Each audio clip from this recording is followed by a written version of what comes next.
ग्वालियर में कितना विकास हुआ है ये थोड़ा जानना चाहती हूँ। जो ग्वालियर के जो सांसद हैं, क्या आपकी जरूरत के मुताबिक या जो भी बुनियादी जरूरतें होती हैं एक आम लोगों की, वो पूरी हुई हैं? बुनियादी जरूरतें भी पूरी हैं, बट ये सेंटर का चुनाव है तो सेंटर के मुद्दों पर, आई थिंक सेंटर के मुद्दों पर ही होना चाहिए।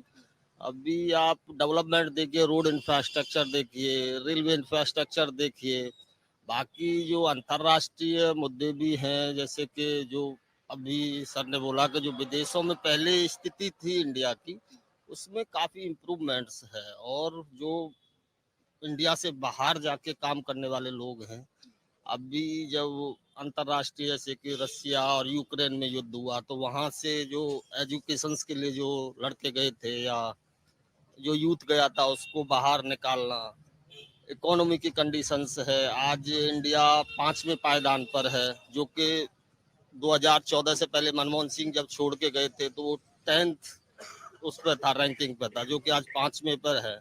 और जैसे कि मोदी जी ने गारंटी दी है कि आने वाले उनके थर्ड टर्म में थर्ड इकोनॉमी भी होगा इंडिया।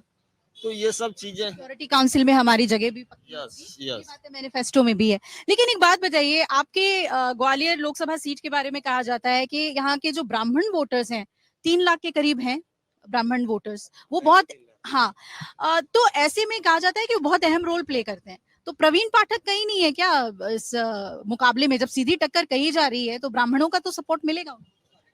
अब ब्राह्मण जातिवाद तो यहाँ है नहीं। नहीं है। नहीं, जातिवाद यहाँ है नहीं, सिर्फ विकास का चुनाव है जो कि मोदी जी कार्य कर रहे हैं। तो कहीं से कहीं किसी मुद्दा कोई दूसरा है ही नहीं, सिर्फ विकास को ही देखकर यहाँ का वोटर वोट करेगा। आप क्या कह रहे थे?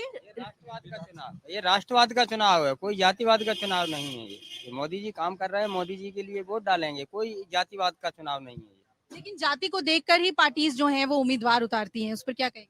वो पार्टी उतारती रहे, पार्टी से क्या है, मान लो काम कर रहे हैं, मुद्दे काम के हैं, जातिवाद के थोड़ी ना है। जातिवाद तो अभी दिखा रहे हैं, फिर बाद में जातिवाद कहाँ जाती है? कोई किसी के काम आता है, कोई नहीं आता। एक और अहम बात है, आपने ये साफ कर दिया एज अ वोटर कि हम राष्ट्र के लिए और प्रधानमंत्री मोदी के जो विजन है उस पर हम वोट करेंगे।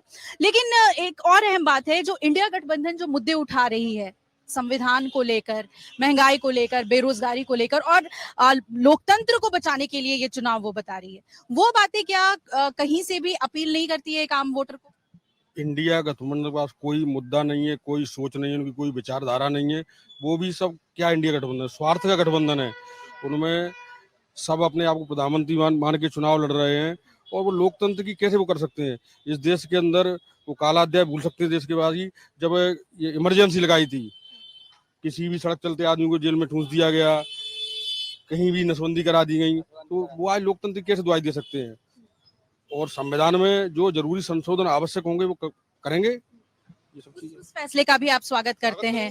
अगर आप ये वीडियो YouTube पर देख रहे हैं तो हमारे चैनल को सब्सक्राइब करें और बेल आइकन को दबाना ना भूलें। अगर आप Facebook पर ये वीडियो देख रहे हैं तो हमारे पेज को लाइक करें।